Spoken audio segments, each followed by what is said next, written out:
Assalamualaikum warahmatullahi wabarakatuh. Selamat siang menjelang sore teman-teman. Terima kasih atas kehadirannya. Pada kesempatan ini saya mewakili tim masyarakat peduli Sarimukti, ya, TPA Sarimukti.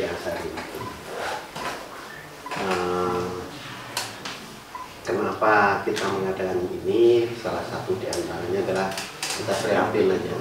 TPA Sarimukti itu awalnya adalah sebuah TPA yang disebut TPA darurat, TPA sementara, gitu.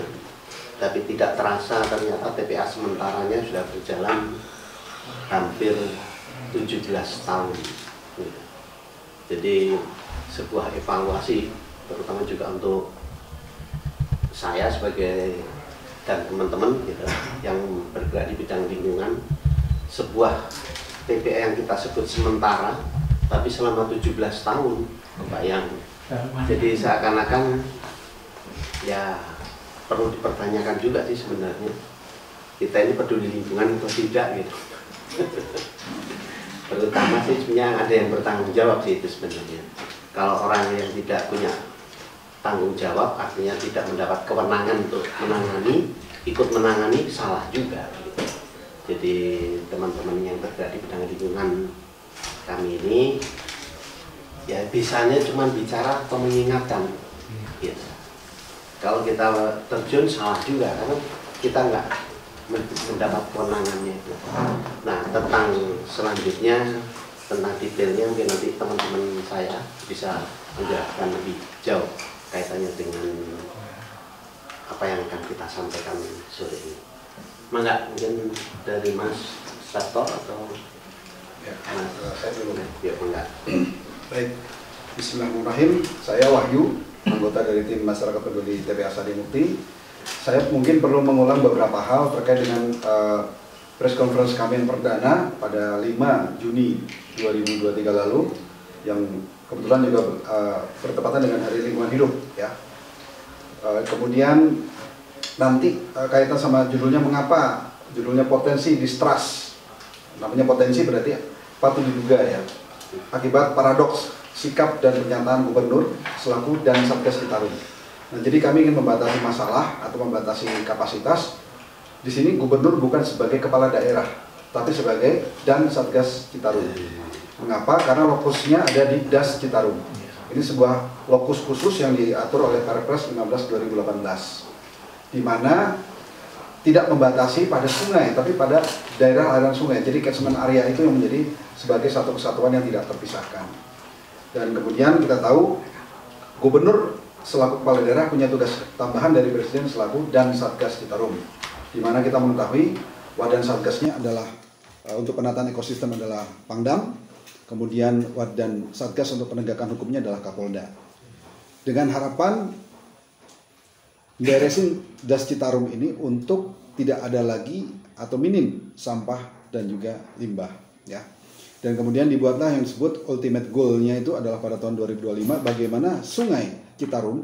Nah, kalau bicara Sungai Citarum itu termasuk mikrodas dan juga subdasnya yang akan diharapkan memenuhi baku mutu kelas 2 begitu. Nah, konteks kepala daerah dengan dan Satgas tentu berbeda. Saat menjadi dan Satgas berlaku adagium yang biasa disebut di kalangan militer, tidak ada prajurit yang salah, hanya ada komandan yang salah. Segala hal yang dilakukan atau tidak dilakukan oleh anak buah atau prajuritnya itu karena komandannya. Jadi dalam hal ini asumsi kita tidak menggunakan pendekatan beliau sebagai kepala daerah. Karena kalau beliau sebagai kepala daerah bisa saja persoalan salah itu adalah pada anak buah. Dan kemudian akhirnya terjadi perkeluaran yang bersangkutan memutuskan hal-hal tertentu terkait dengan regulasi yang berlaku sebagai kepala daerah. Tapi bicara dan Satgas, apapun itu bentuk tanggung jawab terbesar adalah tetap pada komandan, bukan pada anak buah, ya. Kemudian maka kami perlu menyampaikan bahasan kami itu fokus pada TPA Sarimukti. Sebenarnya tidak pernah ada istilah TPA, tempat pemrosesan akhir di sini, karena sampai hari ini selalu internal Pemprov Jabar menyebut sebagai TPK, tempat pengolahan kompos, ya. Relevansinya dengan tempat pengolahan kompos berarti organik yang dikirim ke sana. Jadi kalau kemudian ada pihak-pihak tertentu mengirim organik ke tempat itu, sebenarnya relevan dengan nama tempatnya, yaitu TPK, tempat pengolahan kompos. Nah, bahasa kamilah yang menyatakan sebagai tempat pemrosesan akhir darurat Sarimukti. Karena kalau ingat ada Perda di tahun 2010, kemudian diperbarui dengan Perda 2016 terkait dengan penanganan sampah, ya. Dulu bahkan kalau di Perda 2010 itu TPPAS itu ada 3, salah satunya adalah Lewi Gajah. Kemudian diralat pada tahun 2016 menjadi hanya Legok Nangka dan Lulut Nambo yang harus menjadi prioritas buat Pemprov Jabar. Maka urusan Sarimukti di mana? Sebenarnya dengan adanya perda tersebut per 2016, proses yang harus segera dituntaskan adalah mempersiapkan kedua TPPAS itu. Sayangnya sampai hari ini baik Legok Nangka maupun Lulut Nambo juga nggak jalan. Dan mohon maaf saya harus nyatakan, semua ini berpusat pada pengelolaan yang sama, yaitu UPTD PSTR. Dulu namanya BPSR, dulu di bawah dinas Perkim ya, tapi sekarang ada di DLH mulai per 2018 kalau tidak salah. Nah, kembali kemari, kami harus menyampaikan tuntutan kami pada 5 Juni yang lalu. Saya bacakan saja, nanti akan dibuatkan press release-nya, ini sebagai pengingat saja. Dan mohon maaf, untuk kali ini press release-nya tidak segera dibagikan seperti waktu 5 Juni lalu, karena kami ingin dari tanya jawab nanti akan menjadi masukan buat press release kami. Jadi press release kami adalah saripati dari semua proses yang kami sampaikan dan juga tanya jawab tadi. Ya. Yang pertama, tuntutan kami kepada Gubernur selaku dan Satgas di 5 Juni yang lalu adalah, dan Satgas segera stop tindak pidana ini, lakukan tindak apapun at all cost untuk memastikan tidak ada lagi air lindi bahan beracun berbahaya dari tempat pemrosesan akhir darurat Sarimukti yang dialirkan ke perairan umum atau badan air. Semua wajib masuk ke IPAL TPA. Air lindi yang masuk ke IPAL ini juga harus diproses dengan benar dan hanya akan dibuang ke badan air jika sudah memenuhi ketentuan dalam regulasi. Itu adalah tuntutan pertama. Yang kedua adalah, dan Satgas wajib terlibat aktif dan bertanggung jawab penuh at all cost dalam penataan ekosistem badan air atau perairan umum sepanjang jalur yang telah terdampak oleh pencemar tadi, air lindi tadi, ya. Kami ketahui setiap hari sekitar minimal 500 kubik sampai dengan bisa sampai 2000 kubik ya per hari. Yang terjadi 24 jam sepanjang tahun, dan minimal penataan ekosistem ini berlaku semenjak beliau menjabat sebagai Dansatgas di tahun 2018. Jadi sampai hari ini pencemaran itu masih terjadi, ya. Yang ketiga, dan Satgas segera melakukan penegakan hukum tegas terhadap oknum aparat negara yang patut diduga sengaja melanggar beragam regulasi yang berlaku dalam penyelenggaraan pelayanan publik. Karena urusan UPTD PSTR mengelola sampah ini adalah bagian dari penyelenggaraan pelayanan publik. Ya. Sesuai pernyataan dan Satgas sendiri pada tahun 2022 adalah fokus pada penegakan hukum. Beliau sendiri menyatakan, dan mungkin jejak digital bisa dicari tentang pernyataan beliau. Yang keempat adalah, dan Satgas wajib melakukan evaluasi total terhadap kinerja jajaran DLH Jabar serta OPD lain yang bertanggung jawab memantau kinerja ASN ini. Karena pengelolaannya umumnya adalah ASN, ya. Mengapa banyak oknum? Kami katakan bukan satu. Mengapa banyak oknum yang berani melanggar regulasi dalam rentang waktu yang panjang? Kenapa kami sebut panjang? Karena laporan perdana adalah tahun 2019, ya. Dilakukan oleh siapa? Dan sektor 11, ya. Namun sampai saat ini dari 2019 sampai dengan 2023 tetap bisa tidak terdeteksi, ya. Jadi kinerja itu tidak terdeteksi oleh semua sistem pengawasan yang ada di internal pemerintah daerah, dalam ini adalah Pemprov Jabar. Jadi itu adalah 4 poin yang menjadi tuntutan kami. Nah, bagaimana perkembangannya? Sampai hari ini di bulan Agustus 2023 tuntutan kami rasanya belum tuntas secara penuh. Satu saja itu belum, ya. Jadi kalaupun sebagian memang kami melihat ada upaya, tapi belum tuntas, ya. Jadi dari 4 poin, satu pun belum ada yang tuntas, ya. Kemudian masih ada yang mempertanyakan, emang air lindi di TPA itu B3? Maka kami nanti sajikan di dalam press release bahwasanya tercantum pada lampiran 10 PP nomor 22 tahun 2021 terkait dengan daftar limbah B3 dari sumber tidak spesifik dengan kode limbah air lindi itu dinyatakan sebagai A104D, ya. Jadi sudah ada kodenya sendiri. Jadi kalau ini dinyatakan apakah B3? Ya, ini B3. Di mana dinyatakan sebagai zat pencemar yang dihasilkan dari fasilitas penimbunan akhir limbah B3. Kemudian kalau begitu tindakan pelanggaran pidana apa saja? Nanti kami akan sajikan juga dalam press release minimal ada 4 sampai katakan 5 ya, atau 6 bahkan regulasi yang dilanggar. Yang pertama adalah terkait dengan Undang-Undang Nomor 18 2008 sendiri. Itu nanti mengena pada pasal 40 ayat 1 dan 2, kemudian pasal 41 ayat 1 dan 2 dengan ancaman pidana antara 3 sampai dengan 10 tahun dengan denda minimal 100 juta. Kemudian Undang-Undang Nomor 32 tahun 2009, di mana ada pasal 69 ayat E. Kemudian yang paling bagi saya mudah diingat adalah pasal 88, di mana bunyinya setiap orang yang tindakannya, usahanya dan atau kegiatannya menggunakan B3, menghasilkan dan atau mengelola limbah B3 dan atau menimbulkan ancaman serius terhadap lingkungan hidup, bertanggung jawab mutlak, ya sekali lagi bertanggung jawab mutlak atas kerugian yang terjadi tanpa perlu pembuktian unsur kesalahan. Artinya para pihak begitu tahu ini adalah kesalahan, perlu terutama aparat penegak hukum melakukan katakan tindakan aktif atau proaktif untuk segera melakukan proses penyelidikan dan tingkatkan kepada penyidikan. Kemudian poin 3 adalah pasal 25 dan pasal 68 serta 71 pada Undang-Undang Nomor 17 tahun 2019. Tapi biar mudah nanti dalam press release kami sampaikan ya. Kemudian keempat adalah PP Nomor 22 tahun 2021 pasal 159. Kemudian yang kelima adalah PP nomor 22, lampiran lainnya, PP nomor 22 tahun 2021, lampiran 15. Ya. Itu ada poin-poin banyak, kami sudah bikin ringkasannya, minimal ada 8 sampai 10 poin yang kami anggap sebagai bagian dari pelanggaran dari lampiran tersebut. Terakhir adalah Permen KLHK sendiri nomor 6 tahun 2021. Di mana hal ini tercantum pada lampiran 19 ya, bahwasanya air lindi yang ditampung di tempat penampungan air lindi sebelum dibuang ke media lingkungan wajib memenuhi baku mutu air lindi sebagaimana tercantum dalam lampiran 19 yang dinyatakan. Jadi cukup banyak katakan pelanggaran pidana yang terjadi.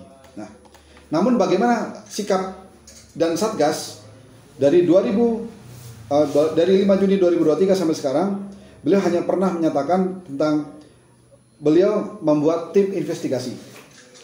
Tapi sampai hari ini kami tidak tahu siapa saja itu tim investigasinya, kerjanya bagaimana, apa saja sudah dilakukan dan bagaimana hasilnya.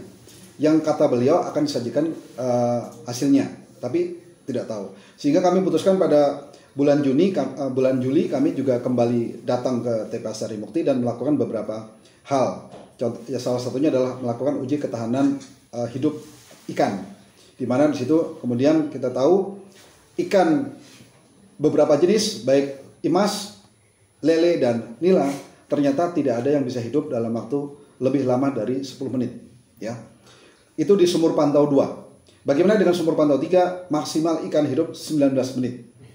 Nah ini kemudian dibantah oleh Pemprov Jabar bahwasanya mereka melakukan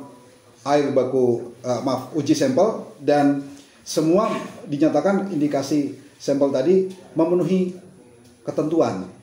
Artinya tidak ada pencemaran. Nah, saya ingin pada satu waktu ingin bertanya yang disaksikan oleh para pihak.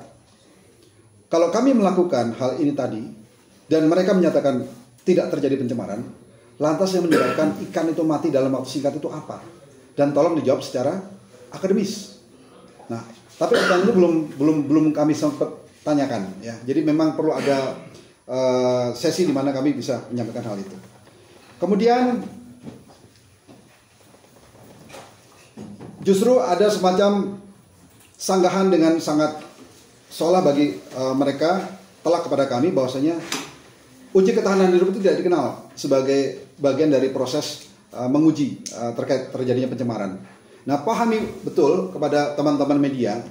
Saya kira pada saat bersama para dan sektor juga melakukan sidak, betul nggak? Dan bagaimana pendekatan yang dilakukan? Salah satunya adalah dengan ikan. Ikan yang diuji bahkan ikan koi yang lebih lemah daripada ikan mas. Nah yang menariknya apa? Bila air bening yang harusnya keluar dari outfall belum terlihat, langsung dicor.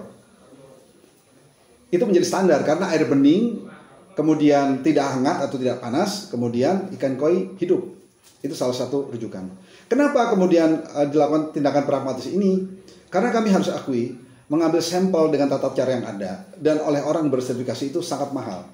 dan unsur pembuktiannya dengan unsur kejadiannya bisa sangat panjang. Proses masuk ke lab mungkin hampir 2 minggu, kemudian baru setelah itu ketahuan hasilnya, dan selama itu anggaplah terjadi pencemaran, selama 2 minggu itu terus berlangsung pencemaran. Itu bagi kami tahu apresiasi pada dan sektor untuk bersegera, karena ini sudah, mohon maaf, jangan lupa Perpres 15/2018 bicara tentang percepatan pengendalian pencemaran dan kerusakan. Percepatan. Kata kunci percepatan adalah diskresi dan adanya tindakan-tindakan yang berbatas waktu. Jadi ada bentuk kedaruratan di sana. Kembali ke sini, kita tahu air yang keluar dari outfall IPAL Sari Putih itu warnanya tidak bening, sangat gelap, cenderung hitam, aromanya luar biasa, dan terus terang kenapa yang saya mengambil sampel? Karena senior-senior saya sudah tidak mampu. Mohon maaf, bukan karena apa. Rekan kami yang bahkan lebih muda dari beliau begitu sampai pun langsung udah mulai pingsan karena memang aromanya tajam. Kami kemarin terakhir mengunjungi ya ke titik pantau. Saya kira teman-teman media perlulah melakukan. Kita ngobrol di sana setengah jam lah biar tahu suasananya. Apa yang terjadi? Dampak hanya 10 menit kami di sana, kami sudah mengalami pusing. Jadi kami harus geser 200 meter dari sana untuk kemudian memulihkan kondisi kami. Kemudian mencoba naik kendaraan, gak kuat ternyata. Jadi kami harus tunda lagi sampai setengah jam baru akhirnya kami bisa menggunakan kendaraan. Seperti itu, ya. Jadi kalau kemudian ada pernyataan tidak terjadi pencemaran, saya ingin berharap dengan mereka menyatakan itu, ayo kita berada di sana, titik outfall, sama-sama mungkin setengah jam atau 1 jam, kita lihat dampaknya masing-masing pada tubuh kita, ya. Dan kemudian mengandung busa. Dan alhamdulillah terima kasih pada Walhi. Walhi sudah memberikan kesempatan bagi kami, memberikan privilege-nya sehingga Walhi melakukan proses uji sampel itu, dan hasilnya memang luar biasa, ya. Yang kami cek hari ini adalah uji sampel yang baru dari titik sumur pantau 3, bukan titik sumur pantau 2. Titik sumur pantau 3 itu letaknya sekitar 200 sampai 300 meter dari outfall. Walhi masih proses untuk yang berasal dari outfall. Saya belum tahu hasilnya, tapi yang dari sumur pantau 3 saja sudah mengkhawatirkan, ya, sangat mengkhawatirkan. Nah, kembali ke sini, tindakan dan sektor pada saat itu adalah langsung melakukan pengencoran. Urusan regulasinya belakangan, pokoknya mereka berhadapan dengan gimana caranya limbah dari industri itu tidak sampai ke badan air, karena goalnya itu. Nah, kami berprinsip sama, jangan sampai B3 masuk ke badan air, hal yang sama. Tapi kemudian terjadi distrust yang akan mulai terjadi pada para pengusaha, karena pengusaha sekarang melihat kok kepada kami diperlakukan sedemikian rupa, tapi kepada internal Pemprov Jabar sendiri dibiarkan dari 2019 sampai dengan 2023. Diingatkan berkali-kali pun tetap saja seolah Pemprov Jabar tidak menganggap air lindi adalah B3 dan tidak menganggap air lindi B3 tumpah ke badan air di mana tidak memenuhi kualifikasi sebagai air baku yang layak dibuang ke air itu sebagai tindak pidana. Itu persoalan, ya. Nah, itu nanti dikaitkan dengan pernyataan gubernur pada tanggal 5 Juni 2023 pada saat FGD terkait dengan Citarum Harum tadi. Tapi sebelum sampai ke sana, saya ingin tambahkan beberapa poin lainnya, bahwasanya dengan situasi sanggahan dari dinas atau Pemprov Jabar, kami sekarang meminta kepada dan Satgas. Pada saat mereka menyatakan menolak dilakukan uji sampel oleh orang yang tidak bersertifikasi, dan kemudian mesti dilakukan di lab laboratorium yang teruji, terakreditasi. Maka kami sekarang ajukan kepada dan Satgas, silakan kirimkan orang-orang Pemprov Jabar yang memiliki sertifikasi untuk melakukan pengambilan di titik yang sudah ditetapkan, sumur pantau 1, 2, dan 3, ya minimal. Kemudian disaksikan oleh kami, disaksikan oleh para pihak yang merupakan perwakilan dari tim pengarah dari Satgas Citarum Harum. Kita tahu koordinatornya adalah Kemenko Marves. Kemudian ada beberapa tim pengarah, salah satunya dari KLHK.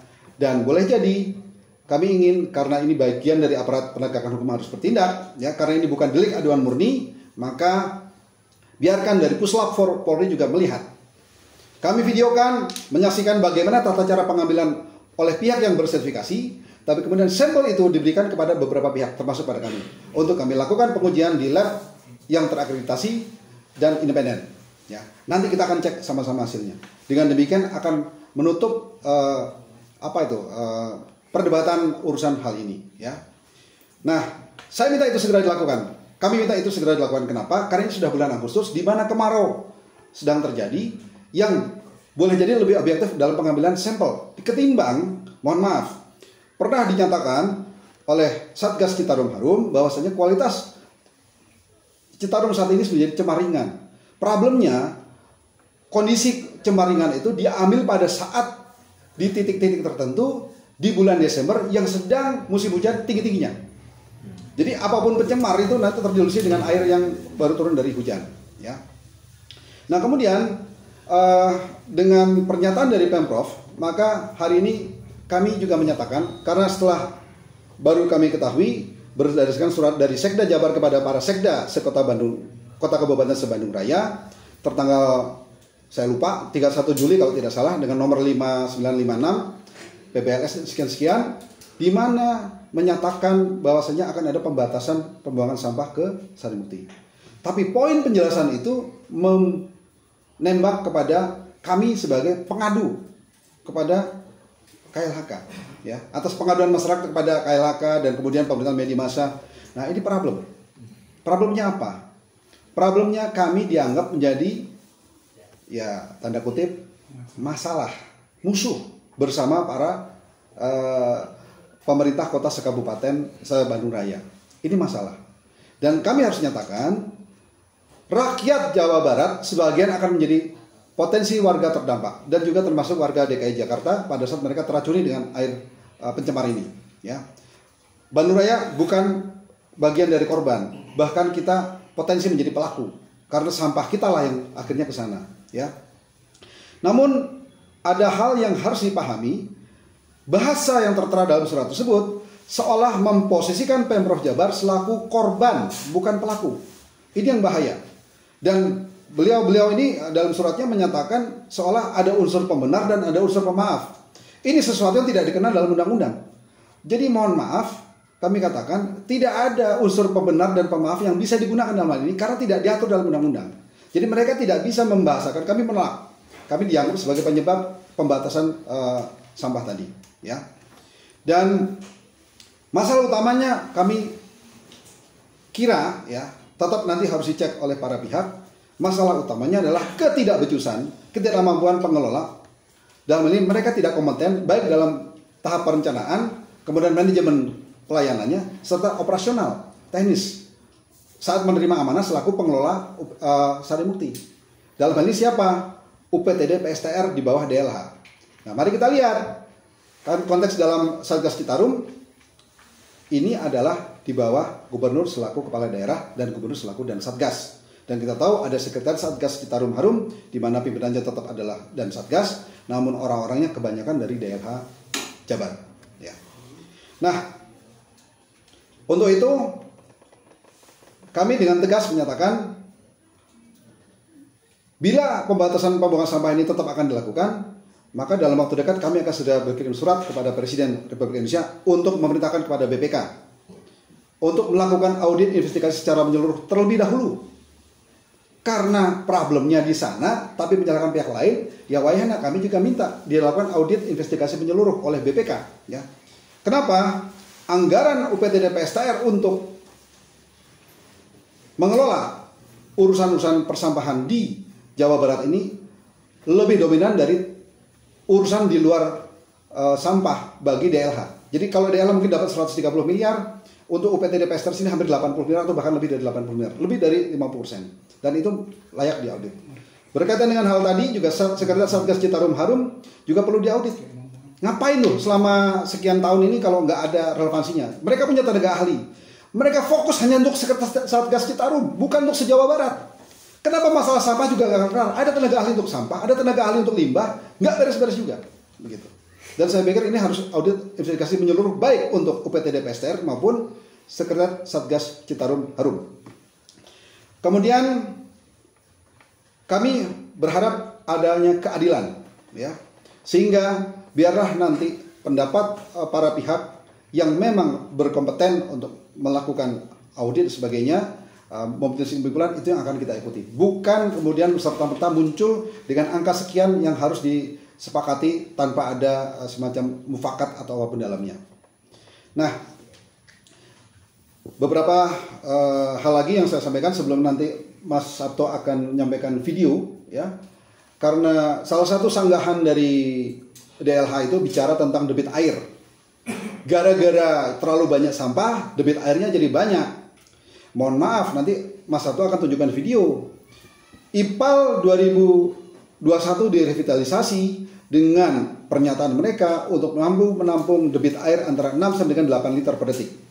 Video nanti akan menunjukkan di mana airnya kurang dari 8 liter per detik, tapi kualitasnya, mohon maaf, belum layak sebagai air yang keluar dari outfall IPAL. Ya. Kemudian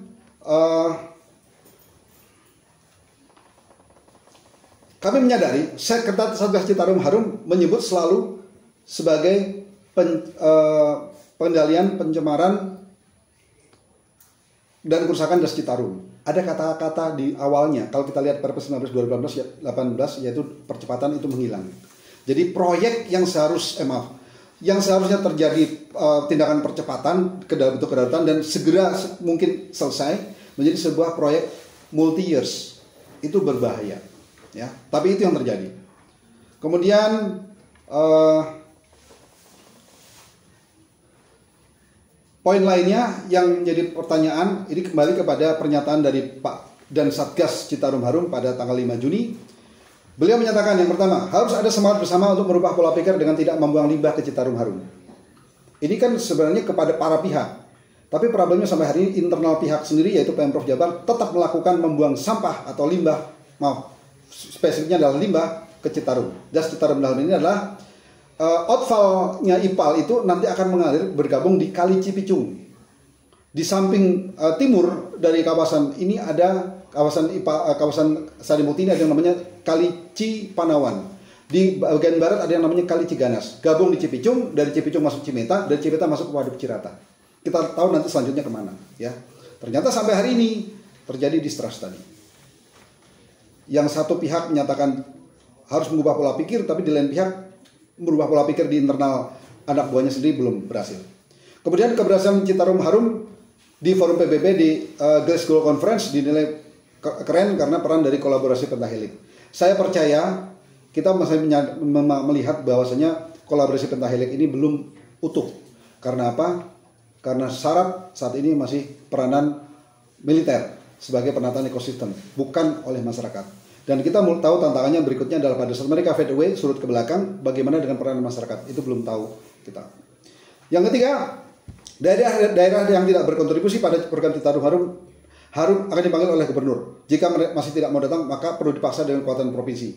Ini kelihatannya menunjukkan ketidakegalitaran dibandingkan Pemkot dan Pemkap. Seolah Pemprov punya hak paksa untuk melakukan itu semua. Saya pikir ini kurang bijak pernyataan seperti ini, ya, yang akan diterima oleh kota kabupaten sebagai semacam tekanan begitu. Kemudian yang keempat, gagasan Citarum Harum jangan berhenti di sosok tapi harus mampu membangun super team. Nah, bagaimana membangun super team? Kami harus kilas balik, ya. 2019 pernyataan dari dan sektor 11 ada masalah air lindi. Kemudian respon dari DLH Jabar adalah baru 2021 dengan melakukan IPAL revitalisasi. Dan selama itu air lindi yang tercemar atau B3 itu dibiarkan saja mengalir, menunggu IPAL revitalisasi beres. Kami punya dokumentasi, mungkin nanti bisa tunjukkan juga per Agustus 2021. Hitamnya seperti apa itu IPAL air dari outfall. Selesai IPAL revitalisasi adalah pada Desember 2021, sehingga Perpu ada serah terima. Ini yang menjadi agak kejanggalan bagi kami. Sampai hari ini kami tidak menemukan, mestinya saat serah terima dari kontraktor, dari konsultan kepada Pemprov, itu dipastikan outfall itu sudah mengeluarkan air bening. Nah, pada bulan April kami kunjungi, kualitas air yang keluar dari outfall kurang lebih mirip dibandingkan pada saat IPAL revitalisasi belum ada. Kemudian, atas dasar itu kami mengajukan beberapa himbauan, tapi tidak tembus juga. Akhirnya, kehilangan kesabaran, kami lapor ke Gakum KLHK di bulan Mei 2022. Dan akhirnya ada tekanan dari Gakum KLHK, DLH Jabar mengundang kami untuk bertemu. Di situ kami beranggapan ini tidak perlu sampai ke publik. Kita sebagai bagian dari masyarakat yang mau kontribusi, ayo. Dan pihak dari UPT DPSTR menjanjikan akan segera memperbaiki. Plus dalam waktu 2 minggu maksimal menghubungi kami untuk kemudian kami dibantu, minta bantuan untuk dilibatkan sebagai bagian dari super team tadi. Tapi ternyata tidak terjadi. ya. Jadi usilah itu kata-kata dan sektor atau dan satgas, tapi kemudian tidak turun ke anak buahnya. Kemudian akan dilakukan meeting yang membahas per masing-masing isu poin notulensi FGD 2003 pada bulan Juni. Selanjutnya akan dibahas di bulan Juli dengan Pak Luhut, tapi sekarang bulan Agustus saya belum tahu perkembangannya. Jadi nggak jelas. Ya. Yang terakhir, informasi pencapaian program Citarum Harum harus dilakukan secara menarik, lucu agar mampu menjadi subjek pemberitaan. Agar program Citarum Harum dapat mendidik masyarakat, maka harus diviralkan. Nah, kami sudah mencoba memviralkan, tapi tidak ada satupun pernyataan dan satgas untuk kemudian merespon kami. Jadi apa yang salah begitu? Ya, dengan baik-baik tidak ke publik, ngomong dibentahkan, ngomong ke publik juga tidak direspon. Terus apalagi? Ini menjadi suatu distrust yang terjadi. Dan masih banyak lagi yang nanti akan kami tambahkan dalam press release. Nah, dari saya sebentar itu dulu, tapi nanti Mas Sabto akan menceritakan video-video tadi, plus mungkin detail dari masalah pencemaran apa saja yang ada pada air lindi yang kami sebut adalah B3 tadi. Terima kasih. Assalamualaikum warahmatullahi wabarakatuh. Saya hanya menyampaikan sedikit tadi disampaikan sama Pak Wahyu, intinya bahwa ada 4 poin yang bisa saya sampaikan terkait dengan gambar ini. Yang pertama adalah terkait dengan yang tadi disampaikan sepintas tentang bahwa Sarimukti itu dulu TPK, terus kemudian berubah menjadi sesuatu yang sifatnya kedaruratan, dan sekarang 17 tahun masih darurat. Artinya bahwa bisa dipastikan atau sebuah pertanyaan bahwa di Sarimukti ini apakah menjamin terhadap keselamatan lingkungan? Itu menjadi pertanyaan pertama. Terus kemudian yang kedua, kami melihat bahwa sisi perencanaan dari Sarimukti ini nggak benar gitu. Kami lihat buktinya begini, ada buktinya.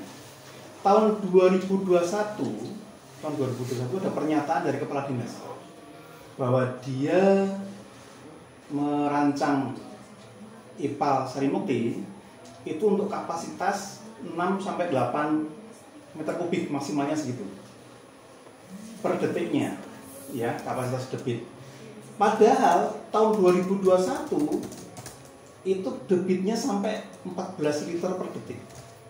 Artinya ada satu beban debit 14 liter per detik, tapi dirancangnya hanya 8 liter per detik. Itu ada pernyataan lagi bahwa kapasitas di sana dirancang untuk 1.200 ton per hari. Pada saat yang bersamaan itu di atas 1.600.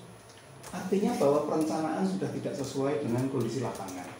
Itu kedua, bahwa perencanaannya nggak benar. Yang ketiga, kami meyakini bahwa infrastruktur yang ada di Sarimukti itu tidak mungkin berjalan.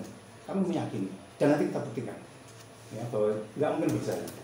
Artinya bahwa dana yang sudah direncanakan sekian lama itu dimanfaatkan untuk pembangunan infrastruktur itu hanya terbuang percuma karena nggak akan jalan. Artinya sekarang kalau nanti sudah saya buktikan, nanti akan saya buktikan bahwa dengan diturunkannya tumpukan sampah, timbulan sampah yang dari berbagai daerah yang masuk ke Sarimukti, dengan pengurangan itu saya yakin nggak ada gunanya juga. Kenapa? Karena dari sisi kompetensi pengelola sangat rendah sekali, kemampuannya rendah sekali.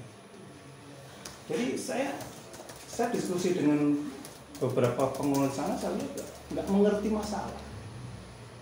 Nah, ada buktinya lagi bahwa kita sering mendengar pengelola itu mengeluh. Itu bukti menurut saya, mengeluh yang kapasitasnya sudah melewati batas, yang segala macam keluhannya yang ini masih diperbaiki, belum siap segala macam. Itu membuktikan bahwa kompetensinya sangat rendah. Kebayang gitu, saya punya anak 10, ngeluh kesana kemarin anakku 10, nggak perlu tanggung jawab laksanakan, nggak harus banyak pakar. Nah, itu kira-kira yang akan kita ilustrasikan di dalam film di sini.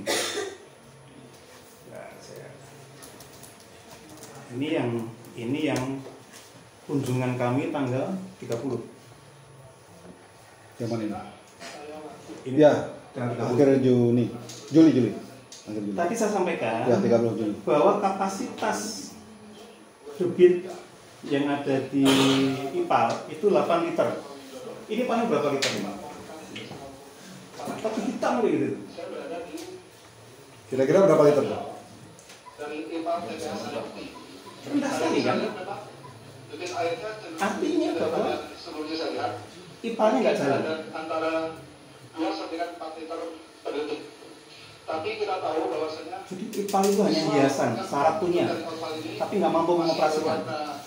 Coklat gelap, kemudian aromanya sangat kuat, ya, tidak mengenakan saya. Gelap gitu. Dan Oh, sekali. masih banyak pesan. Ini menandakan bukan merupakan keluaran dari IPAL yang baik.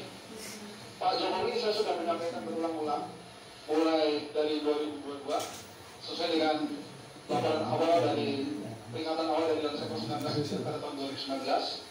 Kemudian dari 2021-2022 kami melakukan himbauan kepada pengelola TPA Sari Putih yang sekarang sudah 2023. Tanggal 5 Juni pun kami menuntut dengan 4 poin kepada Gubernur Jawa Barat selaku dan Satgas Citarum Harum. Katanya membuat investigasi, tapi sampai hari ini keluaran tanggal 30 Juni 2023 masih seperti ini, ya. Kami tidak tahu lagi harus bertanya pada siapa. Tapi kami menuntut keadilan bagi alam dan juga manusia. Kami hanya punya kemampuan untuk menyampaikan. Semoga yang berwenang segera melakukan tindakan. Saya kira ini sudah tidak bisa lagi di jalur pemerintah daerah Jawa Barat atau gubernur baik sebagai kepala daerah maupun selaku komandan Satgas Citarum Harum. Tapi seyogianya pemerintah pusat segera ambil alih, turun tangan, dan perbaiki hal semacam ini. Karena air dari sini akan mengalir sampai dengan Waduk Cirata, lanjut ke Waduk Jatiluhur, yang boleh jadi akan membunuh ikan-ikan yang dipelihara ikan ramadhan apung yang ada di Waduk Cirata maupun Jatiluhur, dan terutama di Jatiluhur, bahkan air-air ini terakumulasi akan menjadi, kita tahu, bahan baku butuh air air di beberapa tempat di Jawa Barat maupun di Jakarta. Mari kita perbaiki segera lingkungan karena rakyat Indonesia menunggu. Terima kasih. Saya ulangi lagi, ini dengan debit seperti ini saja, IPAL tidak mampu gendong. Dapat disimpulkan kemungkinan satu, IPAL-nya tidak bagus. Yang kedua, kemungkinan tidak dioperasikan, tidak mampu mengoperasikan. Kemungkinan dua itu aja. Tapi dipastikan bahwa tidak jalan. Terus kemudian ini mana? Bismillah, saya Wahyu. Ini anggota dari tim masyarakat. Ini karena kemarin kita dikritik Ahad atau Minggu tanggal 30 dikritik apa namanya? Saya melakukan Harus bawa tes, tidak hanya pakai ikan, terpaksa kita ngambil Cipanawan, ya. Ngambil sampel di Sungai Cipanawan. Titik stasiun pantau sumur pantau 2, ya. Di mana kita bisa melihat air dari Kali Cipanawan ini tidak bening, cenderung coklat gelap, ya. Yang patut diduga memiliki rembesan air ini dari TPA Sari Putih. Nah, berapa besar debitnya? Saya pakai gayung untuk menunjukkan seperti ini debitnya, ya, cukup besar. Nah, bayangkan kalau semua ini air di sini nanti masuk ke Waduk Cirata, dan kalau ternyata memang ada air ini yang masuk ke sini sebagai rembesan bergabung dengan Kali Cipanawan ini. Saya akan ambil dulu untuk sampelnya. Dan kita bisa lihat di gayung ini masih cukup banyak busa, dan kita bisa lihat di belakang saya juga cukup banyak busa, ya. Artinya kali ini patut diduga tidak murni merupakan air Kali Cipanawan yang steril dari pencemaran. Sudah cukup bercampur dengan air pencemar, yaitu dari air ini yang berasal dari TPA Sari Putih. Saya lakukan sampel ini, ambil uji sampel, ya, nanti akan dilakukan dengan sampel sekitar 5 liter. Terima kasih.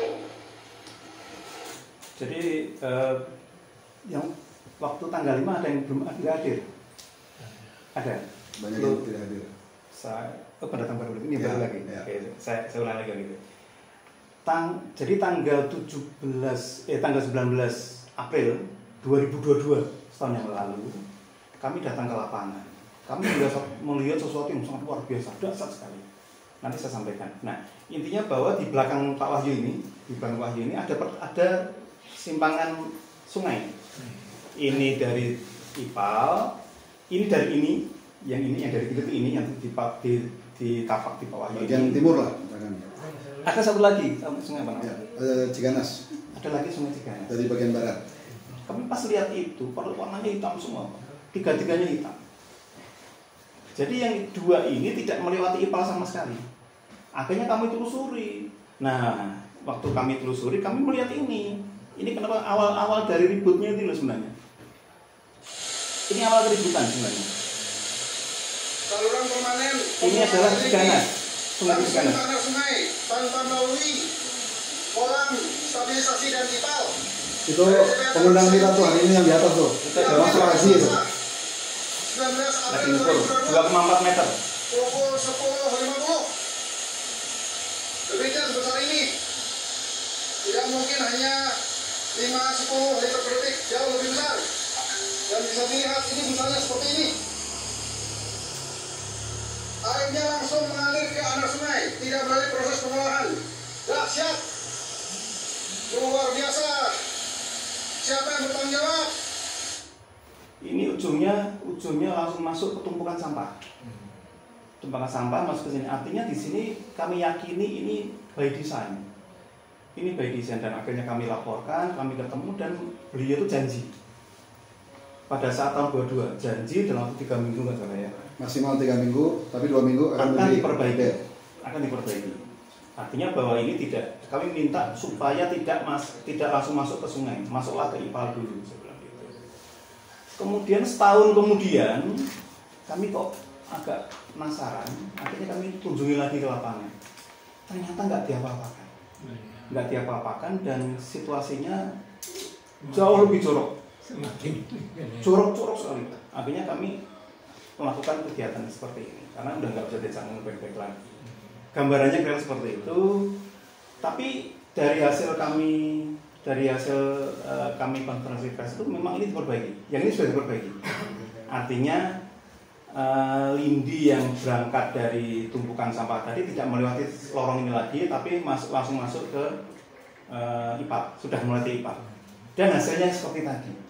Nah, kemudian kembali lagi bahwa beberapa hari yang lalu lah keluarlah surat edaran dari 31 Juli keluar edaran dari Sekda Jabar Pak Setiawan ditujukan ke semua sekda seluruh kabupaten kota bahwa timbulan sampah dari masing-masing wilayah harus dibatasi.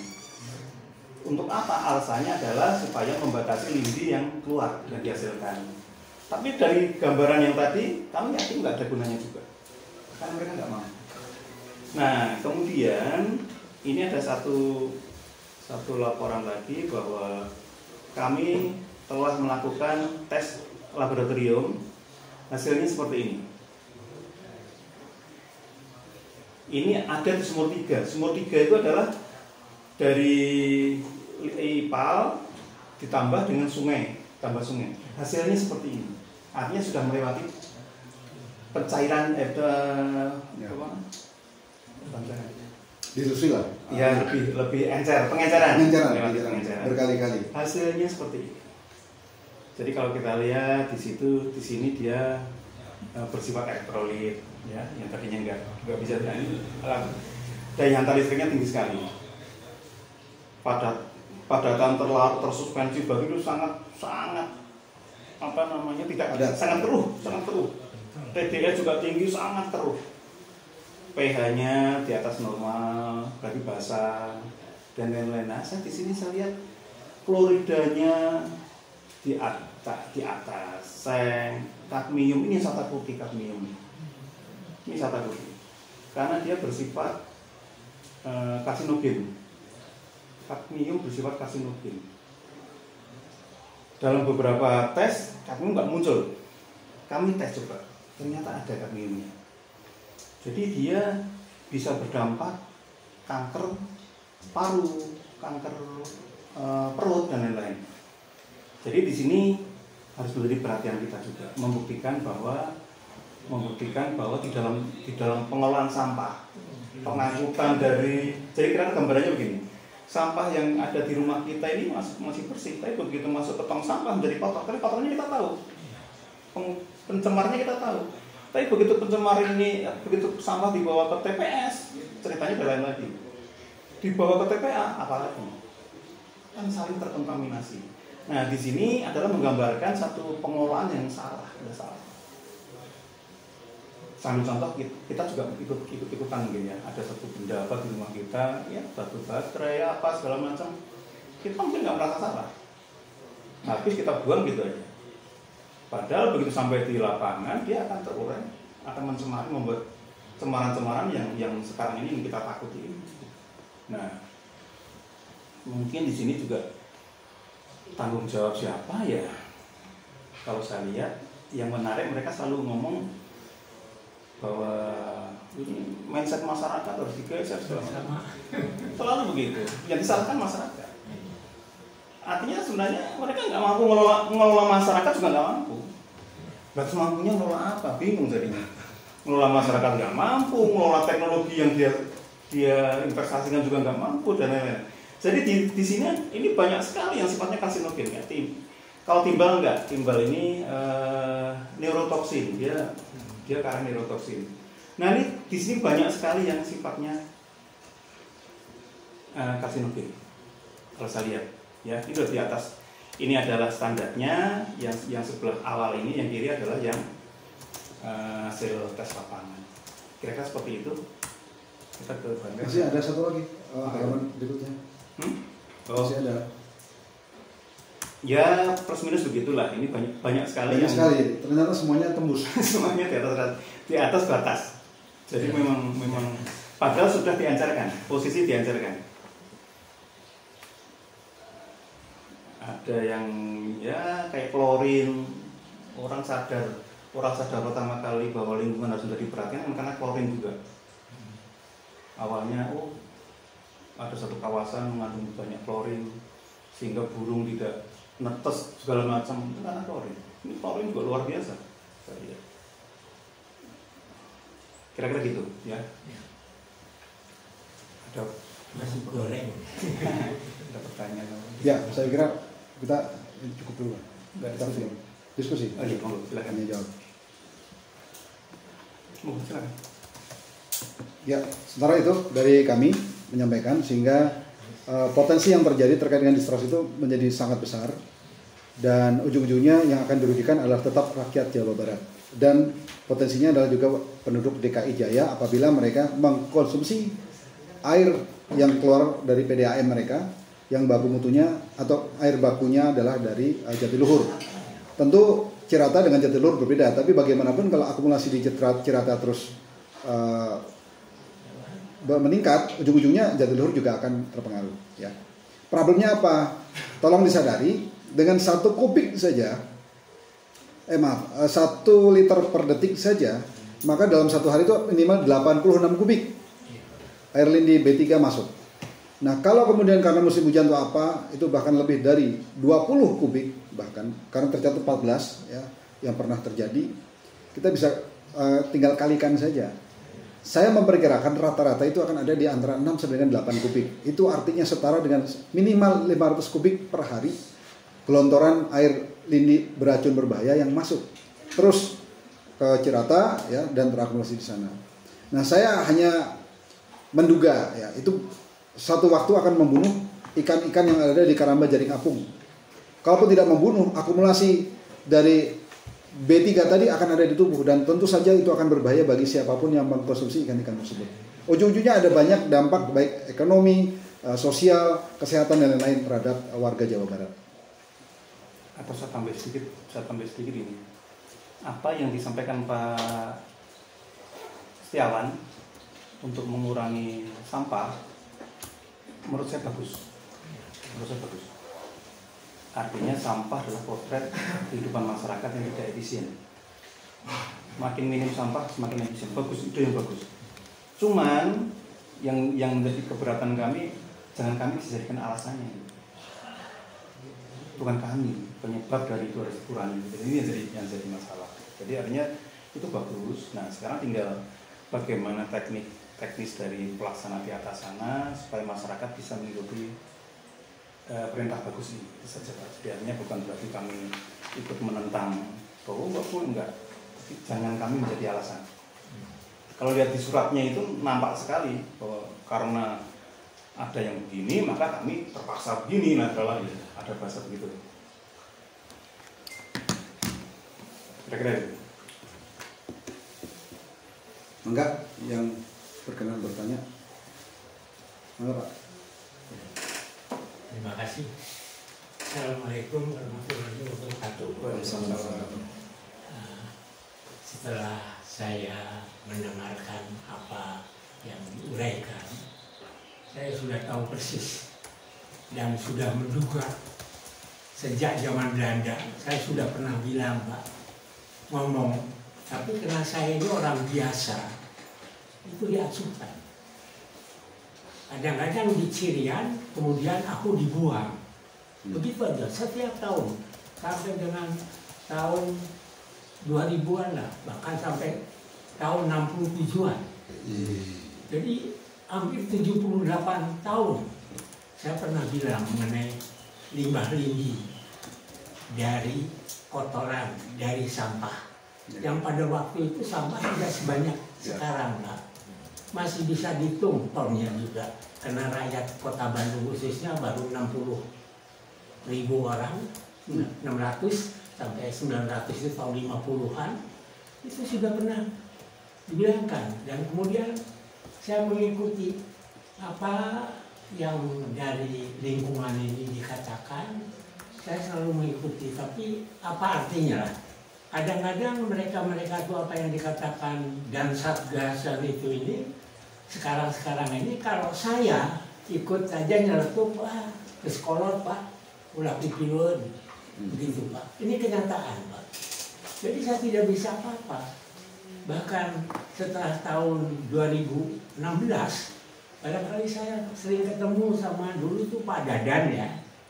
Kemudian belakangan ini dengan Bapak kali atau waktu di 2 tahun yang lalu itu, buat saya diberilah realisnya supaya kami ini bisa ikut ngomong. Karena masalah itu sudah tidak dianggap. Jangan masyarakat, anda yang lebih pintar, ilmunya juga kan diapilahkan, didiamkan, apalagi mereka.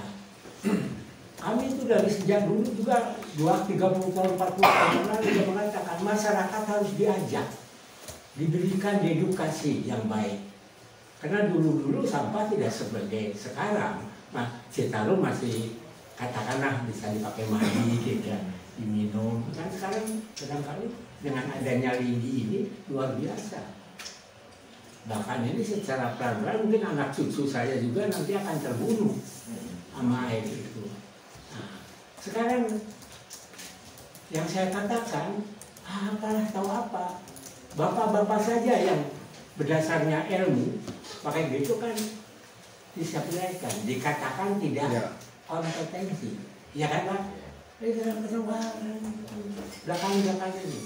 Dan saya juga ingin, kalau saya, ya mungkin saya dulu belajar rendahan sedikit lah, tapi kalau ilmu-ilmu kimia itu saya masih bisa baca sekarang ini. Alhamdulillah. Bagaimana manfaatnya? Sampai di mana itu daya umurnya sampai terjadi penyakitnya itu. Saya masih ingat dulu saya diberikan pelajaran oleh orang Belanda juga, penjajah kita, tapi kita ambilin ilmunya. Hanya karena saya pada waktu itu sudah di Cirian Pak. Jadi dia bisa ngomong apa lagi sekarang. Karena saya ngomong dengan Ridwan Kamil aja lah Pak sekolah.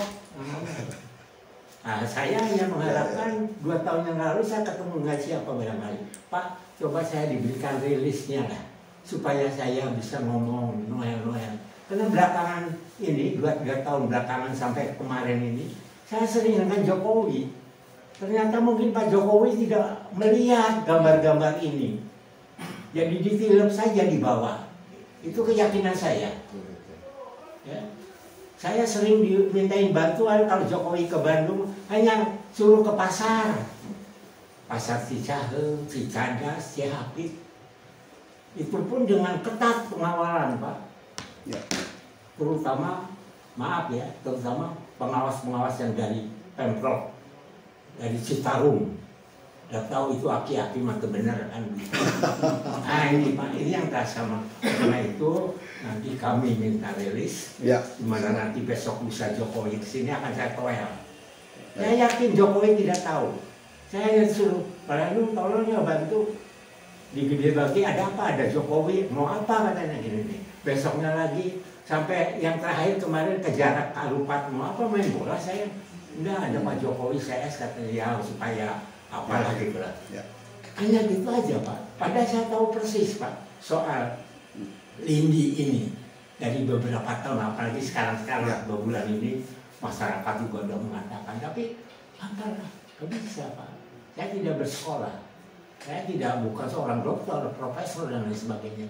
Tapi yang mengatakan profesor-profesor itu ya dianggap, padahal tahu lahirnya profesor itu saya tahu. Dari mana sekolahnya itu? Hanya kami, hanya kalangan itu. Sehingga orang tua dulu yang mengatakan, kalau kamu mau berkiprah tanpa ijazah, perlihatkanlah keberanian kamu dengan atasan atau dengan birokrat. Tapi birokrat sekarang kan lebih pinter Pak. Sebelum saya dikadalin, amankan aja orang itu. Nggak tahu kalau pada Anda, tapi saya merasakan. Saya merasakan ke Banser, saya merasakan ke Sukamiskin, saya merasakan ke Digul, ke Bangka. Hanya masalah lingkungan, itu dari dulu. Jadi saya datang ke sini ingin mendengar sendiri dari Anda. Terima kasih. Dan saya hanya minta rilis apa, ilmu apa berikan. Saya sekarang ini saya 100 tahun Pak, tapi masih bisa baca, masih bisa mengikuti apa yang dikatakan sama Anda. Coba manfaatkan. Ya, siap. Nah, barangkali kalau saya itu besok lusa saya ke apa itu Pak Presiden, ke Muldoko atau ke siapalah yang masih dipercaya sama Bodi. Barangkali kalau ke Bandung pemerintah kita itu tidak tahu Pak Sarimukti itu. Gak dengar. Yang seharusnya itu Sarimukti, janganlah ke Pasar Cicadas, ke Kosambi, apain.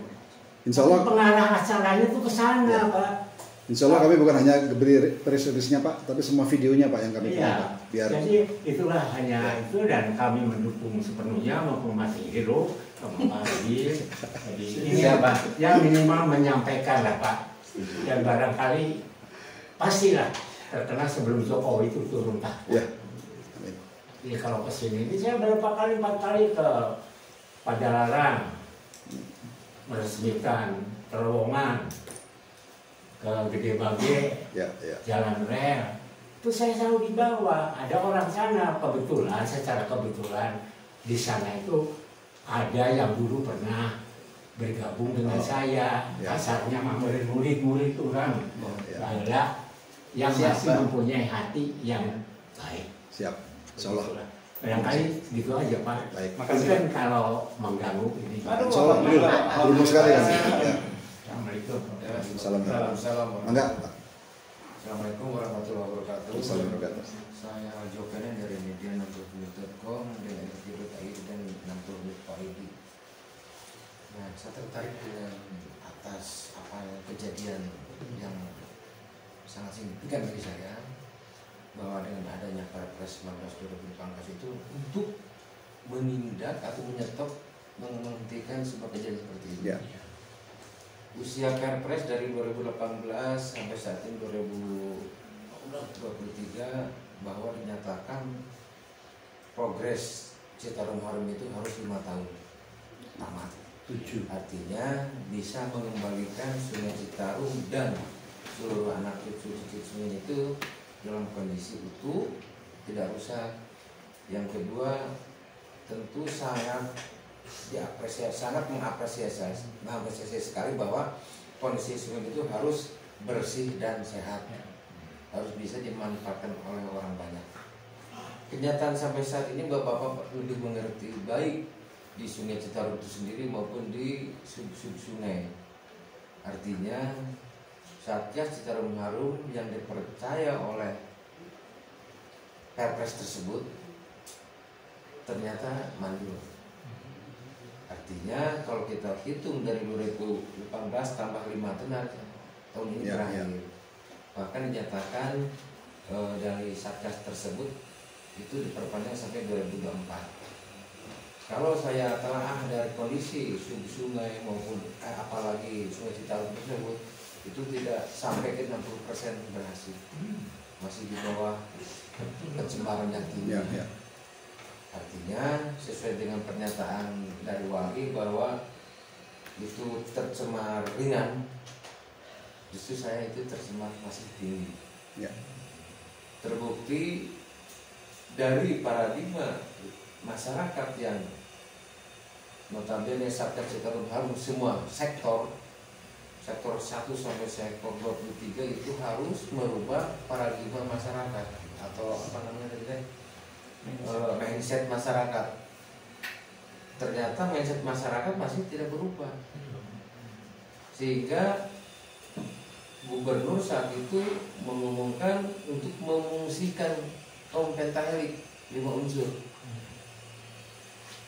Nah, dari kaum pentahelik tersebut terutama masyarakat dan LSM atau organisasi para sesepuh sudah terjun, lama-lama capek Pak, manusiawi ada capeknya. Kenapa? Tidak berbalas jasa Pak. Mereka itu kan dibayar puntennya. Jadi Satgas itu dibayar APBN dengan ketentuan nominal yang lumayan gede. Wartawan dibayar Pak, tapi sangat kecil. Itu saya sebagai atensi dari Satgas Citarum Harum sektor 22 dulu sama Pak Jaki sendiri sudah keluar dari awal dari tahun berapa ya? Iya, saya tetap bertahan dengan harapan untuk memberikan kontribusi penyeimbangan aksi di luar, aksi di lapangan maksud saya. Ternyata sampai saat ini tidak ada perubahan. Mereka yang saya ketahui Satgas Citarum sektor 22 itu melakukan sidak ke pabrik pelaku pencemaran yang mengeluarkan limbah. Itu saya pikir tidak begitu serius Pak. Memang betul dicor. Kalau tidak ada kontribusi, ketika ada kontribusi itu diperpanjang Pak. Saya paham itu. Ya akhirnya saya sendiri sama Kang Jaki jadi penyeimbang saja ya Kang ya. Iya. Jadi kontrol sosial saja. Tapi warnanya separah itu nggak? Separah di Sarimuti nggak air yang keluar? Ada yang separah itu, ada juga yang sudah bening. Tapi maaf, bening itu masih kontroversi. Belum tentu layak. Misalkan ini hitam, tapi belum tentu tidak sesuai baku mutu Pak. Harus ada pengukurannya. Termasuk yang bening sama Pak. Belum tentu sesuai baku mutu.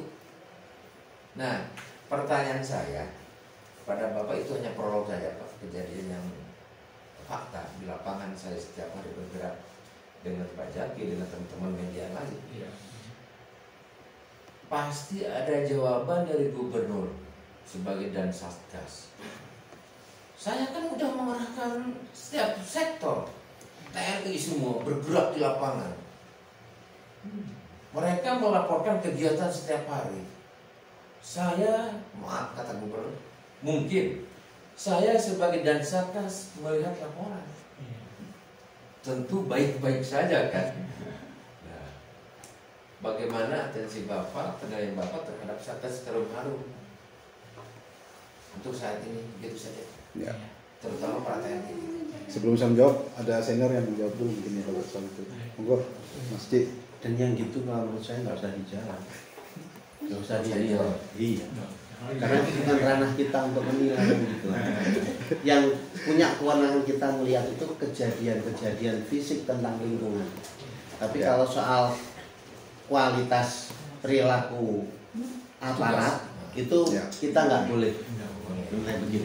Ya, itu sebagai aktif lingkungan nggak akan menilai begitu. Kami tambahkan, ranah kami adalah melakukan pemantauan, bukan penilaian, begitu. Sehingga memantau ada yang gagal, bukan. Nah, jadi hanya bisa menyampaikan laporan. Nah, tapi kan kalau udah melakukan semua proses, jadi Mas Raji ini juga melaporkan ke Ombudsman juga nih, capek bolak-balik hanya melengkapi dokumen sebagainya, tetap aja kami lakonin gitu semua proses. Tapi kan memang bukan pihak yang berwenang, sehingga kami hanya bisa melakukan dalam tahapan yang memang dalam kapasitas sebagai masyarakat. Gitu. Mungkin jawabannya sudah terjawab dengan bukti ini aja. Ya. Makanya kami sampaikan ini potensi distrust nih. Mereka punya kewenangan begini-begitu, tapi kok enggak? Kami masyarakat bisa melihat, mantau, oh ternyata beda. Ya tinggal sampaikan saja, biar nanti para pihak yang menilai, publik yang lain dan sebagainya. Iya. Pak, sedikit Pak. Oh, sini dulu ya. Ya, siap. Assalamualaikum warahmatullahi wabarakatuh. Saya Sulahadin dari Media Kontrol News. Kebetulan saya sendiri juga bergerak di khusus media untuk tim Satgas Citarum Harum juga, yang bertugas untuk mengawasi dari sektor 1 sampai 23 sebetulnya. Nah, menyikapi permasalahan ini, sebetulnya ini permasalahan yang memang sudah harus dituntaskan sejak lama. Nah, mengenai tentang masalah limbah yang masuk ke Sarimukti yang dibocorkan ke aliran sungai, betul kata para aktivis, yaitu sangat membahayakan bagi kehidupan baik itu ekosistem ataupun manusia itu sendiri, karena ini nanti akan diresikel menjadi ke pengolahan air minum. Pengolahan air minum.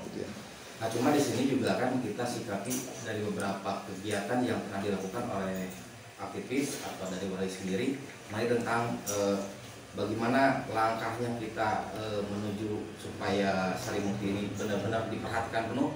Ternyata pemerintah menyangkal, kan seperti itu. Ini kejadian pemerintah menyangkal bahwasanya harus ada tim ahli yang betul-betul ahli di bidangnya, namun sampai saat ini pun tidak menghadirkan itu. Adapun menghadirkan, apakah hanya sebatas kamuflase dan tidak. Cuma yang akan saya tanyakan seperti ini, apakah dari tim Walhi itu sendiri ada sebuah solusi yang nanti akan ditawarkan kepada pihak pemerintah mengenai tentang bagaimana langkah selanjutnya yang harus dikerjakan secara tadi yang disebut pentahelik itu. Karena di sini unsur masyarakat yang tidak dilibatkan. Karena kebanyakan unsur pentahelik itu yang unsur tadi yang dikatakan oleh Pak Jopena, yang salah satunya ya bisa dikatakan dari instansi dinas atau peranan media ataupun dari pihak pengusaha itu sendiri. Nah, yang jadi pertanyaan kan pihak pengusaha, kalau misalkan pengusahanya yang ada uang kan sudah selesai, pentahelik nggak berjalan yang seperti itu. Ini yang saya rasakan juga. Nah, mungkin dari tadi pertanyaan saya itu, apakah dari pihak Walhi sendiri pun kedepannya ini mungkin akan menyodorkan sebuah solusi terhadap ayolah kita sama-sama misalkan dengan pihak pemerintah, kan kalau ini kita menuntut, ya kan, kalau ini kita menuntut. Nah, sementara kadang pemerintah bisanya cuma menuntut aja, kita sama-sama biasa kan seperti itu biasanya. Nah, kira-kira ada nggak? Ya, ini sebelum nanti senior saya menjawab, saya hanya kelas balik saja bahwasanya pernyataan itu justru dinyatakan lebih dahulu oleh PT DPSTR bahwasanya kami akan diundang untuk berbagi dan berkontribusi dalam hal itu. Nah, sebagai pihak yang dijanjikan, kan kami bukan dalam konteks untuk menagih-nagih, nggak jelas begitu kan? Yang sudah menjanjikan, ya kami tunggu. Bagaimana kurang sabarnya kami? Dijanjikan maksimal 3 minggu, tapi 2 minggu pun sudah ada laporan. Tapi sampai dengan setahun nggak ada apa-apa tuh. Sampai di antara kami saling bertanya, Mas dihubungi nggak? Mas dihubungi nggak? Gitu, karena kita nggak jelas siapa yang akan dihubungi. Dan konfirmasi, kami memang tidak ada yang dihubungi. Nah, apakah opsinya itu ada? Insya Allah ada. Tapi bagi kami saat ini adalah problemnya, sebagaimana tadi kata Mas Sabto, pengelolanya bermasalah. Jadi jangan kemudian masyarakat jadi nggak boleh buang sampah dengan jumlah yang seperti ini. Bukan itu. Pemahaman kami, kalaupun ini masuk dalam ranah penilaian, sebenarnya kami pemahamannya begitu. Pengelolanya nih yang diberesin begitu. Maka itu menjadi bagian dari tuntutan kami. Kenapa sih kok udah begini dan Satgas membiarkan saja? Padahal kami tahu mereka ASN yang ada itu menurut internal Pemprov dihasilkan dari kotak manajemen talenta. Jadi orang-orang terbaik nih. Nah, kalau orang-orang terbaik kayak begitu, kita kan agak bingung gitu. Terbaiknya kayak gitu, yang jeleknya kayak apa? Orang demikian. Ya. Monggo dijawab. Tambahannya Mas Enggak nambahin. Karena buat saya lihat gini sih. Kami ini sebenarnya lebih banyak memberikan info lapangan yang ada, yang seharusnya dikerjakan tapi tidak dikerjakan gitu, oleh pihak yang berwenang. kalau kita diminta apa, Bali akan atau kami ngasihkan solusi gitu, pasti ada kita mikirkan itu. Tapi kita nggak akan menyodor-nyodorkan. Itu bukan kewenangan kita nyodor-nyodorin gitu. Bahkan menawarkan ya. Itu enggak. Gitu. Nah kalau memang ini ya kita diskusi, kita ini apa yang sudah, karena pihak yang berwenang saat sekarang, kalau logikanya benar gitu, dengan anggaran yang ada harusnya bisa selesai. Citarum Harum itu hampir biayanya 2T lebih Pak keluar dalam waktu 5 tahun. Gitu. Nah, ya gimana ya, saya nggak tahu kemana duit juga nggak tahu saya. Tapi kenyataan yang di lapangan terjadi seperti ini, ya Pak Pemda Jawa Barat. Pemdanya kan saya yakin juga melakukan sesuatu kan.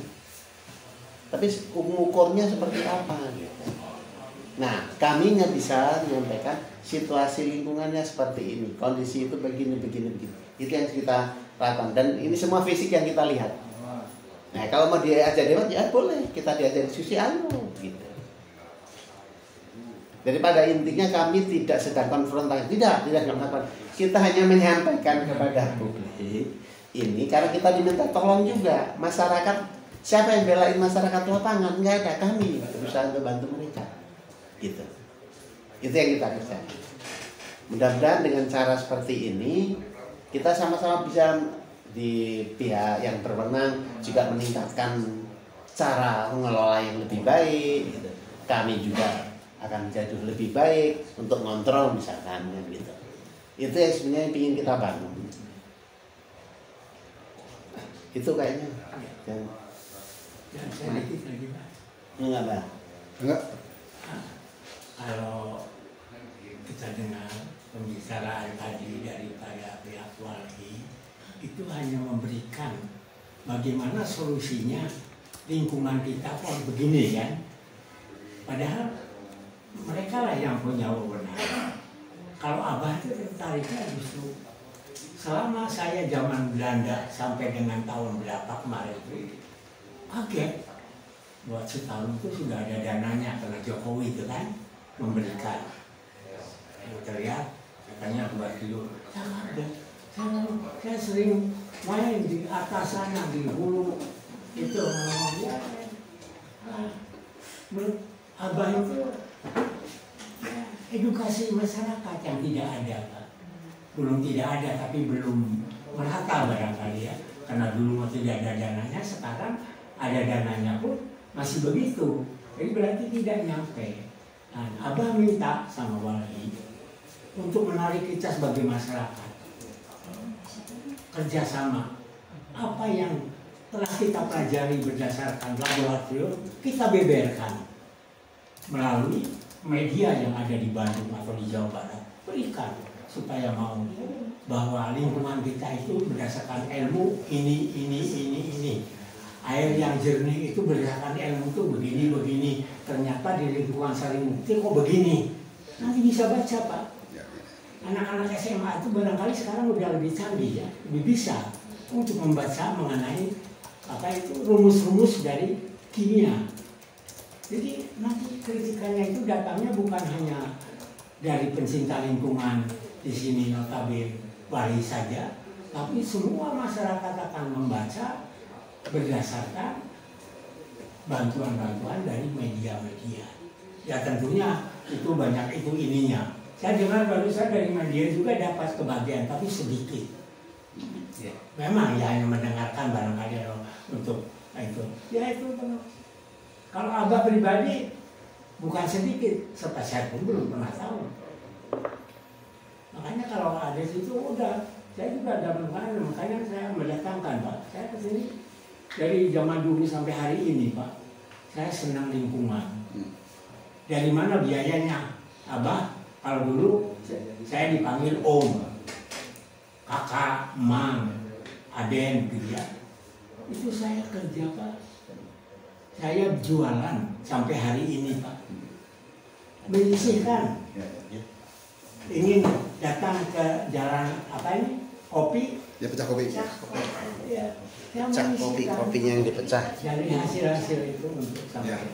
bisa hari ini setiap ada Baik, salam. keributan sampai orang pemerintahan secara jujur si Abah di mana duitnya sih unggal ayam perkumpulan ayam begitu pakai denara Ya. hanya secara kebetulan karena seksi di Jawa Barat ini ada yang bekas murid saya Ya. termasuk Ridwan Kamil Ya. kan gitu tadi makanya bilang apa sepuh sama mana Abdi doakan Siap. yang jadi presiden paling gitu aja kan nah inilah jadi marilah wali jangan asa-asa hasil pendidikan kita beberkan dia nanti dilawan oleh yang punya dana birokrat itu nanti dari mana laboratoriumnya kadang-kali kita nggak usah segan-segan Pak Bandung ini adalah kota Asia Afrika kalau wali kirim surat aja kan dengan bagian wali ke Prancis itu akan datang Pak dana. Ya. Tapi dengan data-data yang ini, kami ini disebutkan. Pemerintah kami ini sampai hari ini begini. Terus terang aja. Akhirnya mah jadi tahun zaman saya Pak. Saya ngomong sedikit besoknya, lalu ke Bangka, nah gitu. Apa ada tugas ini? Gitu lah. Tapi sekarang kan udah merdeka. Tenun Abah. Ya, segitu aja lah. Nah ini harus kuat Pak, tetap ada di masyarakat. Amin. Ya. Sekian, terima kasih. Enggak. Kang Zaki atau siapa yang mau? Ya. Ya. Assalamualaikum warahmatullahi wabarakatuh. Pak Ben Zaki, lengkap Muhammad Zaki Barok dari Citizen Journalism Independent. Kebetulan saya terlibat juga waktu melihat tadi ya barang-barangnya super indah gitu. Saya termasuk korban juga. Mungkin Akang Jendata pernah menghirup bau sampah tuh. Kunaon bau? Jadi ceritanya kalau salah tanggal 20 Itu Februari kayaknya ya dulu ya. ya 2020 nih. Kunjungan Kang Yana. Bertiga Kang Yana. menjelang Covid juga. Jadi ceritanya kan saya masuk ke area Sarimukti kita ya benar lah mau memperingati Hari Sampah Internasional ya. Cuman yang terjadi setelah menghirup sampah, saya agak limbung badan waktu itu. Ya udah ceritanya, wah ini entah kenapa pulangnya ya. Yang lebih parah ternyata saya ngambruk sampai 2 hari. Asli sampai ini HP nggak pernah kuat lagi pegang HP. Teman-teman nganggap ada sesuatu dan lain-lain. Udah gitu. Sehingga saya akhirnya mencari literatur kenapa saya bisa jatuh seperti itu. Ini kita baru berbicara bau sampah tadi ya, yang kelihatan di atas begini. Ternyata setelah saya telusuri itu namanya hexaklorobenzenik, ya, atau HCB, yaitu zat berbahaya bagi kesehatan yang menimbulkan bau busuk khas pada sampah. Bahayanya, semakin banyak menghirup HCB menyebabkan semakin berisiko kena kanker dan kerusakan pada hati dan ginjal. Bayangkan. Alhamdulillah warga Bandung Raya dan Jawa Barat penghirup sejati. Bau sampah benar nggak? Jadi bagi saya HCB itu ternyata lebih bahaya, lebih dahsyat, lebih keren daya bongkar rusaknya daripada rokok. Ya iya, bayangkan ini. Makanya tidak ada jalan lain. Saya bersyukur sebenarnya kalau Sarimukti ditutup total. Karena kalau ditutup total, kota kabupaten bakal mikir dengan sendirinya. Benar nggak? Ini berbicara sampah. Kemudian yang kedua, ada gas dan racun namanya gas klorin dari sampah yang bau itu katanya. Nah khususnya dari jenis PVC ya, dari plastik. Tipe 3. Itu menyerang lendir paru-paru dan mata, keren banget. Jadi insya Allah 2045 orang Jawa Barat mah gering lah. Beneran. Kalau kita bangsa Jawa Barat, orang Jawa Baratnya juga cari cimoy. Jadi untuk apa kita beramai ria begitu? Jadi ya tidak ada jalan lain bagi para wartawan hanya satu barangkali ya kita kan tidak bisa memutuskan ya, tidak bisa menilai atau apapun, hanya memberikan pencerdasan kepada masyarakat bahwa nanti saya minta gede-gede saja di headline ya, sampah sama dengan heksaklorobenzene dalam kurung HCP penyebab kanker, kan keren banget. Udah, ngapain panjang-panjang? Bener nggak? Ini baru berbicara, saya tumbang loh. Kalau Akang dan Teteh tidak percaya, coba gue ke Sarimukti. Tadi saya dengar Kang Wahyu nantang juga ya. Kalau saya tong kepalang, bagaimana kalau nggak bisa melibatkan masyarakat? Parkir ada 9.000 terjadi. Berarti tanggeri, saya Kang Wahyu pernah tumbang loh. Saya oleh bau sampah, Kang Wahyu sama air lindi kan keren banget, pas. Nah, jadi menurut saya hanya 4 orang saja disuruh tes case. Pertama Gubernur Jawa Barat, kedua Pangdam 3 Siliwangi, yang ketiga Kapolda Jawa Barat, yang keempat Kajati Jawa Barat. Oh jangan ditinggal Kajati, kasihan. Jadi suruh minggu pertama atau termin pertama atau ronde pertama suruh berdiri 1 sampai setengah harian lah di Sarimukti, di Kararuwate dah apa vitamin nanya. Jadi suruh seharian di Sarimukti, coba tes apakah besoknya dia tumbang atau enggak, atau mesti cengenges. Kalau cengenges kita lanjutkan. Ronde keduanya apa? 4 pejabat utama di Jawa Barat ini yang pemegang kekuasaan ini Citarum Harum loh. Disuruh minum air lindi aja kan. Saya demi Allah tuani nggak mau bau nangis. Nah, baru 2 hari apa kita minum air lindi. Yang 4 pejabat itu suruh minum air lindi. Kita lihat kalau asup rumah sakit ke ICU tutup. Tapi kalau segar bugar udah lanjutkan. Teman-teman, assalamualaikum warahmatullahi wabarakatuh. Ya, terima kasih. Saya nggak bertanggapi itu Pak ya. Informasi aja. Ya memang begitu kan caranya. Ada lagi Teh? Ada? Ya bagus kan. KCB ya? Bapak juga Pak. Enggak, ada yang lain? Oh ini Pak, barangkali kita soal inkubasi namanya. Ya. Jadi waktu begitu penyakit datang sampai terjadinya itu ada batas-batas tertentu menurut ilmu yang Bapak pelajari. Ya. Jadi kalau TBC misalnya setelah 5 tahun sampai 10 tahun baru kita ketularan terjadi. Kalau tipes gini, kalau asap seperti yang Bapak sebut itu hanya berjam-jam Pak. Ya. 1 jam sekian menit, nah, gitu ya. Ya. Jadi kalau sekian hari memukul itu mati sebelum waktunya, itu bisa dicoba. Jadi kita nggak usah ke Sarimukti, ibu-ibu datang tumpukan sampah Pak RW, kalau malam minggu, ibunya di jalan, lewat aja. Tidak usah duduk. Kalau detiknya banyak, maka inkubasinya waktunya, oh saya hanya minta waktu 45 menit. 45 menit setelah itu enggak, itu bisa dicoba. Nah inilah yang kadang-kadang masyarakat tidak ada terbuat, ya pernah tidak ada edukasi itu. Dan saya juga kalau secara perhitungan biaya yang 2 triliun itu kan gede Pak. Ya. Apakah masyarakat saya yang di Lembang atas itu gimana kan gitu? Ya. Nah, itu kalau diajak bersama-sama barangkali kita dari hulu lah yang harus kita bersihkan. Baik. Begitulah Pak. Nuhun, mangga sukses. Ada lagi mungkin yang mau bertanya? Ya ini Pak, sebarluaskan. Sharing aja ya sedikit, makasih. Saya dari luar kota Cimahi.